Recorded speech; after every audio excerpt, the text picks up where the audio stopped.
श्री शिव पुराण रुद्र संहिता द्वितीय सती खंड अध्याय 8। सती की तपस्या से संतुष्ट देवताओं का कैलाश में जाकर भगवान शिव का स्तवन करना।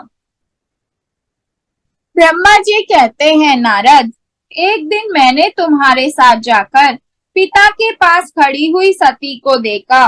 वह तीनों लोकों की सारभूता सुंदरी थी। उसके पिता ने मुझे नमस्कार करके तुम्हारा भी सत्कार किया। यह देख लोक लीला का अनुसरण करने वाली सती ने भक्ति और प्रसन्नता के साथ मुझको और तुमको भी प्रणाम किया।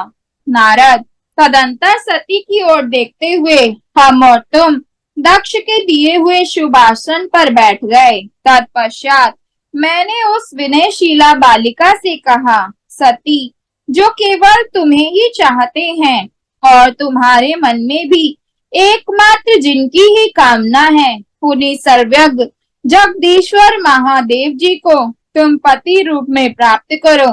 शुभे, जो तुम्हारे सिवा दूसरी किसी स्त्री को पत्नी रूप में ना तो ग्रहण कर सके हैं, ना करते हैं और ना भविष्य में ही ग्रहण करेंगे, वे ही भगवान शिव तुम्हारे पति हो। वे तुम्हारे ही योग्य हैं, दूसरे के नहीं। नारद, सती से ऐसा कहकर मैं दक्ष के घर में देर तक ठहरा रहा।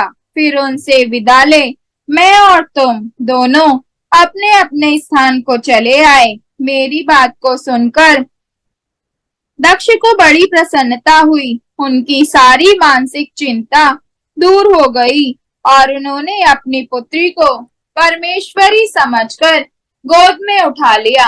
इस प्रकार कुमारोचित सुंदर लीला विहारों से सुशोभित हुई भक्त वत्सला सती, जो स्वेच्छा से मानव रूप धारण करके प्रकट हुई थी, कुमारोवस्था पार कर गई। बाल्यावस्था बिताकर किंचित युवावस्था को प्राप्त हुई सती अत्यंत तेज एवं शोभा से संपूर्ण हो संपूर्ण अंगों से मनोहर दिखाई देने लगी। लोकेश दक्ष ने देखा कि सती के शरीर में युवावस्था के लक्षण प्रकट होने लगे हैं। तब उनके मन में यह चिंता हुई कि मैं महादेव जी के साथ इनका विवाह कैसे करूं। सती स्वयं भी महादेव जी को पाने की प्रतिदिन अभिलाषा रखती। अतः पिता के मनोभाव को समझकर वे माता के निकट गई। विशाल बुद्धि वाली सती रूपिणी परमेश्वरी शिवा ने अपनी माता वारिणी से भगवान शंकर की प्रसन्नता के निमित्त तपस्या करने के लिए आज्ञा मांगी। माता की आज्ञा मिल गई। अतः दृढ़ता पूर्वक व्रत का पालन करने वाली सती ने महेश्वर को पति रूप में प्राप्त करने के लिए अपने घर पर ही उनकी आराधना आरंभ की। आश्विन मास में नंदा तिथियों में उन्होंने भक्ति पूर्वक गुड़, भात और नमक चढ़ाकर भगवान शिव का पूजन किया और उन्हें नमस्कार करके उसी नियम के साथ उस मास को व्यतीत किया। कार्तिक मास की चतुर्दशी को सजाकर रखे हुए मालपुओं और खीर से परमेश्वर शिव की आराधना करके वे निरंतर उनका चिंतन करने लगी। मार्गशीर्ष मास के कृष्ण पक्ष की अष्टमी तिथि को तिल, जौ और चावल से हर की पूजा करके ज्योतिर्मय दीप दिखाकर अथवा आरती करके सती दिन बिताती थी। पौष मास के शुक्ल पक्ष की सप्तमी को रात भर जागरण करके प्रातःकाल खिचड़ी का नैवेद्य लगा वे शिव की पूजा करती थी। माघ की पूर्णिमा को रात में जागरण करके सवेरे नदी में नहाती और गीले वस्त्र से ही तट पर बैठकर भगवान शंकर की पूजा करती थी।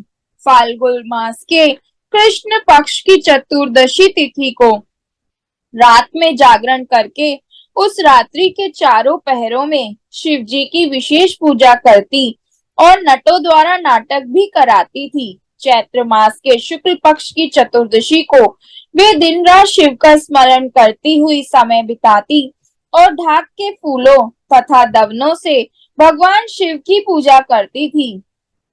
वैशाख शुक्ला तृतीया को सती तिल का आहार करके रहती और नए जौ के भात से रुद्रदेव की पूजा करके उस महीने को बिताती थी। ज्येष्ठ की पूर्णिमा को रात में सुंदर वस्त्रों तथा भट्ट कटैया के फूलों से शंकर जी की पूजा करके वे निराहार रहकर ही वह मास व्यतीत करती थी।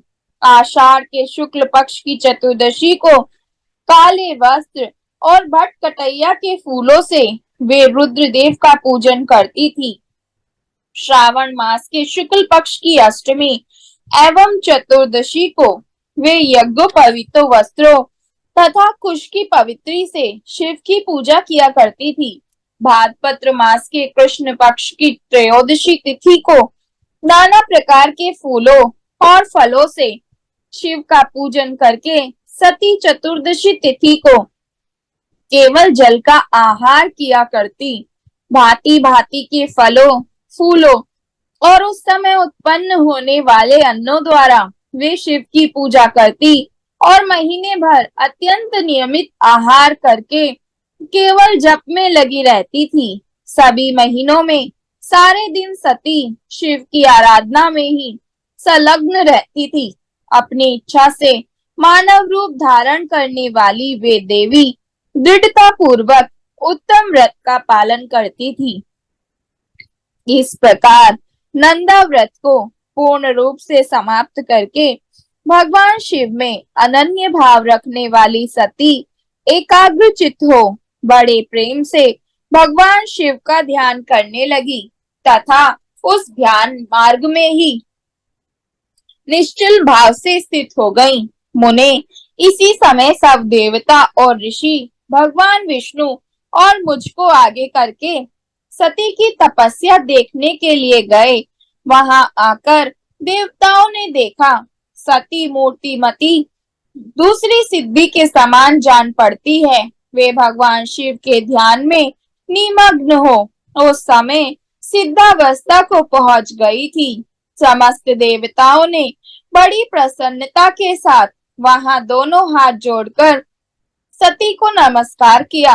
मुनियों ने भी मस्तक झुकाए तथा श्री हरि आदि के मन में प्रीति उमड़ आई। श्री विष्णु आदि सब देवता और मुनि आश्चर्यचकित हो सती देवी की तपस्या की भूरी भूरी प्रशंसा करने लगे। फिर देवी को प्रणाम करके वे देवता और मुनि तुरंत ही गिरिश्रेष्ठ कैलाश को गए, जो भगवान शिव को बहुत ही प्रिय है।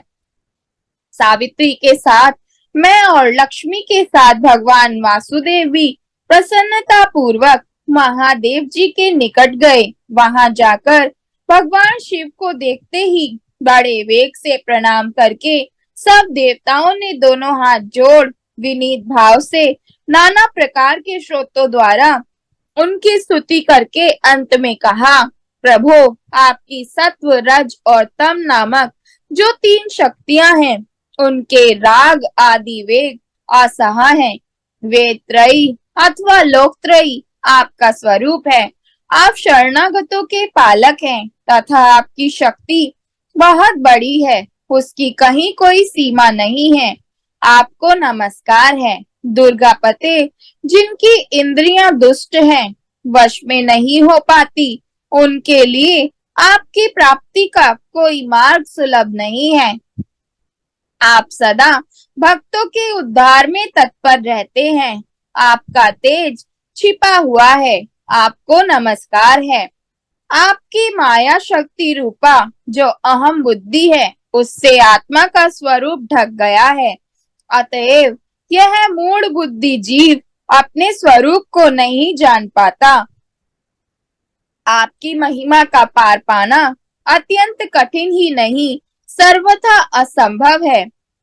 हम आप महाप्रभु को मस्तक झुकाते हैं।